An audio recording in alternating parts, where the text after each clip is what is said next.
संसद सुरक्षा चूक मामले के जितने किरदार हैं उन सभी किरदारों में सस्पेंस है, एक राज है। और ये राज इतना गहरा है कि अभी तक मोटिव के बारे में कुछ पता चल नहीं पाया। जब तक मोटिव नहीं पता चलता तब तक किसी भी क्राइम को लेकर के आप नहीं समझ पाते कि अमोल शिंदे महाराष्ट्र से दिल्ली क्यों आया, हरियाणा की जींद से नीलम दिल्ली क्यों आई, या फिर लखनऊ का शख्स दिल्ली में आकर के उसने क्यों आखिरकार उस स्मोक गन का इस्तेमाल करने की कोशिश की। संदीप, जो 13 दिसंबर 2023 का हुआ संसद सुरक्षा चूक मामला, पार्लियामेंट सिक्योरिटी ब्रीच, जो भी 6 लोग इन्वेस्टिगेट किए गए हैं, क्या अभी तक पता चला कि मोटिव यानी मोडस ऑपरेंडी क्या था? निश्चित तौर पर अभी सर अभी बिल्कुल पता नहीं चल पाया है कि एग्जैक्टली क्यों उन्होंने किया। कहा जा रहा है कि वो लोग खासतौर से अगर नीलम की बात करें या सागर की बात करें तो या ललित झा की बात करें, कहीं ना कहीं ये जो थे सरकार के विरोधी थे, मतलब वो नाराज थे। नीलम वगैरह तो किसान आंदोलन में भी भाग ले चुकी थी, लेकिन शहीद नीलम ने अपने बयान में भी कहा था कि वो देश में जिस हिसाब से युवाओं में बेरोजगारी बढ़ रही है, लोगों की बातें नहीं सुनी जा रही है, ये तमाम बातें उन्होंने कही थी। लेकिन एग्जैक्टली क्या कारण है वो जानना अभी तक जानना बेहद जरूरी है, क्योंकि ये एक, मुझे नहीं लगता ये एक मामले से इतना एक मिनट रुकिएगा। शायद विभूति जी एक और मेरे सीनियर कोलीग हैं इस पूरे केस को जिन्होंने फॉलो किया। विभूति जी, मैं समझ नहीं पा रहा हूँ कि इधर राजस्थान के नागौर से मुकेश दिल्ली में आया, दरभंगा का ललित झा ये दिल्ली में आया, हरियाणा के जींद की नीलम वो दिल्ली में आई, लखनऊ का शख्स भी दिल्ली आया। दिल्ली से पहले इन सभी आरोपियों की मुलाकात क्या कहीं पर हुई थी? एक, और मोबाइल फ़ोन जलाने के पीछे का राज क्या है? जी, मोबाइल फ़ोन जलाने के पीछे वाकई बहुत बड़ी चिंता की बात है, बहुत बड़ा राज है, क्योंकि मोबाइल में सारा राज था, उसको जला दिया गया। इसका मतलब कि पूरी तरह से सबूत को मिटाने की कोशिश की गई। अब ललित झा ने पूरी जिम्मेदारी ली है कि हाँ वही मास्टरमाइंड था, लेकिन अभी जांच चल रही है, जांच सामने आएगी। लेकिन ये भी बड़ी अजीब सी बात है, चिंता ये चौंकाने वाली बात है कि आम तौर पे इतने बड़े हमलों में कोई न कोई आके जिम्मेदारी लेता है, लेकिन अब तक किसी ने जिम्मेदारी नहीं ली है।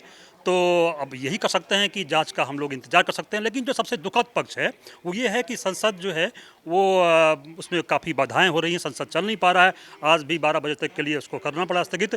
अब ये है कि ये लोकसभा का, ये संसद का अंतिम सत्र है, शीतकालीन सत्र। इसमें भी अगर कामकाज नहीं होंगे और इस तरह से बाधाएं होंगी तो इससे जनता को नुकसान होगा। तो संसद को चलने देना चाहिए, जाँच का इंतजार करना चाहिए।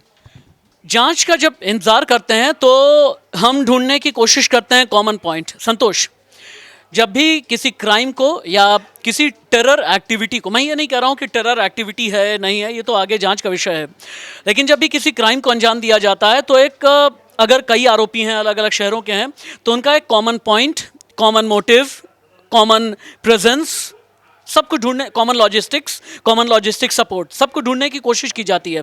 ये जो भी 6 हैं जिन्हें इन्वेस्टिगेट किया जा रहा है, अलग अलग टीम बनी है, इनका कोई कॉमन पॉइंट इस पूरे इन्वेस्टिगेशन में कहीं नज़र आता है? चूँकि आकर के इन्होंने दिल्ली में हमले को तथा कथित तरीके से हंगामे को अंजाम दिया, ये हमला करना चाहते थे या फिर नहीं, अभी तक क्लियर नहीं है। क्या सांसदों पर भी अटैक करना चाहते थे या नहीं, अभी तक क्लियर नहीं है। देखिए, ये तो देखना पड़ेगा। इन लोगों का मोटिव सबका एक ही था, पार्लियामेंट के अंदर जाके हंगामा खड़ा करना। अब ये बात तो हम और आप कह रहे हैं ना कि हंगामा खड़ा करना था, क्योंकि वहाँ सिक्योरिटी इस तरीके से थी कि हथियार आप नहीं ले जा सकते थे। तो अगर ये उस तरीके से इनका मोटिव, अगर आप लेके जा रहे हैं कोई भी चीज़ को जिससे कि व्यवधान पैदा होता है, तो आप तो कुछ भी लेके जा सकते थे। आपकी अगर मंशा वैसी नहीं थी तो आप बाहर भी कर सकते थे, लेकिन आप अंदर तक गए। अब ये तो जांच एजेंसी के ऊपर है, वो इसको किस तरीके से देख। एक मिनट, रचना आ गई हैं। रचना, चूंकि राजस्थान के नागौर में मुकेश कुमावत के माँ बाप से पूछताछ की गई है, हरियाणा के जींद में नीलम के घर वालों से पूछताछ की गई है, दरभंगा में ललित झा की फैमिली से भी पूछताछ की गई है।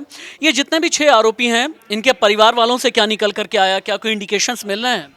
राशिद, आप जानते होंगे आजकल का जो यूथ है वो अपने पेरेंट्स से बहुत ज़्यादा बात तो करता नहीं है। उसे देखकर आपको मालूम नहीं होगा कि वो क्या सोच रखता है, वो सोशल मीडिया पर क्या कर रहा है, वो अपने दोस्तों के साथ में क्या कर रहा है। इस तरह के केसेस आप जब भी उठाकर देखेंगे आपको ये मालूम होगा, और आप देखेंगे ये कॉमन चीज़ होती है। माता पिता यही कहते हैं कि भाई हमारा बच्चा तो बहुत अच्छा है, उसका कोई ऐसा बैकग्राउंड नहीं है। और जब ये केस सामने आया है, मुझे अतीक वाला केस याद आ गया, जिसमें अलग अलग दिशाओं से लोग इकट्ठा हुए थे, एक प्लान पर काम किया था, उन्हें बदला लेना था। कुछ ऐसी ही सोच यहाँ पर नजर आ रही है। ये जो अलग अलग दिशाओं से इकट्ठा हुए लोग हैं, क्योंकि Bhagat Singh fan club page को फॉलो करना, फिर एक ही विचारधारा पर काम करना, लेकिन हाँ हो सकता है इनका तरीका गलत हो, लेकिन ये मैसेज पहुंचाना चाहते थे बेरोजगारी को लेकर, महंगाई को लेकर। 42 साल की है नीलम, दुनिया भर की पढ़ाई कर ली, दुनिया भर की डिग्री उसके पास है, लेकिन नौकरी नहीं है। तो मुझे लगता है ये जो युवाओं की प्रॉब्लम है, इनको लेकर इकट्ठा हुए, लेकिन हाँ ये तरीका गलत था। अपना तरीका ठीक रखते हैं तो शायद इनकी आवाज़ ऊपर तक।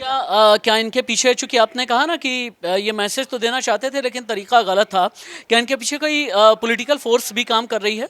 ऐसा लगता नहीं है राशिद, क्योंकि कोई इतना बड़ा रिस्क लेना नहीं चाहेगा और कोई भी पॉलिटिशियन अपनी इमेज नहीं खराब करना चाहेगा। और अगर अब हम सवाल ही करने लगे तो भाई पॉलिटिशियन जिसके रेफरेंस से ये लोग पहुंचे थे वो तो खुद बीजेपी से हैं, तो फिर ये सवाल उठाना जायज़ नहीं लगता। लेकिन हाँ, जो विपक्षी नेता हैं वो समझ रहे हैं इस बात को कि यूथ अपनी प्रॉब्लम को लेकर परेशान था, तरीका गलत हो सकता है। ये राहुल गांधी ने भी कहा था, ये तमाम विपक्षी जो नेता है वो यही कह रहे हैं कि भाई प्रॉब्लम की जड़ में आप जाइए। हाँ, तरीका गलत है, संसद के भीतर इस तरीके से आना या संसद के बाहर ये प्रदर्शन करना या खुद को आग लगाने की कोशिश की, प्लानिंग भी करना, हालांकि वो प्लान कामयाब नहीं हुआ, लेकिन उसकी जड़ में जाएंगे तो आपको बेरोजगारी दिखेगी, महंगाई दिखेगी।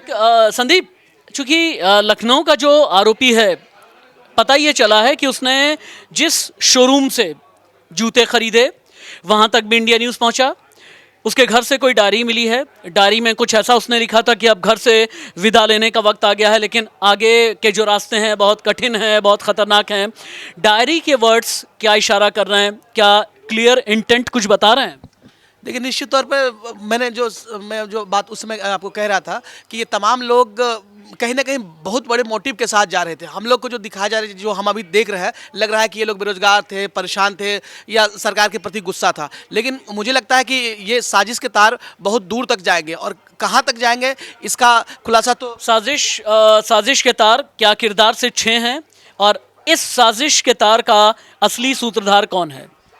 देखिए, एक एंगल ये भी सामने आ रहा है कि साजिश के तार जो है वो कहीं ना कहीं खालिस्तान से भी जुड़े हो सकते हैं, इस तरीके की। हालांकि कोई ये खालिस्तान एंगल कहाँ से आया, कैसे, किस बिना पे कह रही हैं आप? सर, इस तरह की खबरें आ रही हैं क्योंकि पहले कई बार खालिस्तानी इस तरह की धमकी दे चुके हैं कि हम संसद भवन पर हमला करेंगे, इस तरीके के तमाम तरीके की। हालांकि वो कई बार बयान ऐसे ही होते हैं डराने के लिए, धमकाने के लिए, लेकिन हमें इस तरह की चीज़ों को, खासकर सुरक्षा एजेंसियों को, इस तरह की चीज़ों को सीरियस लेना चाहिए, क्योंकि कई बार हम जिसको लाइटली लेते हैं वो एक बहुत बड़ी घटना हो जाती है। हालांकि इसको मल्टी एंगल से, मल्टी डायमेंशन से इस चीज़ की जाँच होनी चाहिए। अलग अलग एंगल से जांच होनी चाहिए। पार्लियामेंट सिक्योरिटी ब्रीच यानी संसद सुरक्षा चूक की, संसद में भी हंगामा है, संसद चल नहीं पा रही, प्लकार्ड लिए हुए विपक्ष के सांसद संसद भवन के अंदर पहुंच रहे हैं। केंद्रीय संसदीय कार्य मंत्री प्रहलाद जोशी का ये कहना है कि प्लकार्ड लेकर, तख्तियां लेकर के अगर आप अंदर आएंगे तो इसकी इजाज़त बिल्कुल नहीं दी जाएगी। ये सियासत है, लेकिन मेरा मानना ऐसा है कि जांच एजेंसीज को अपना काम पहले करने तो दें। जांच एजेंसी जब किसी नतीजे तक पहुंचें, उसके बाद अगर सियासी चश्मे से आपको अपनी सहूलियत देखनी होगी तो आप देख लीजिएगा। नमस्ते।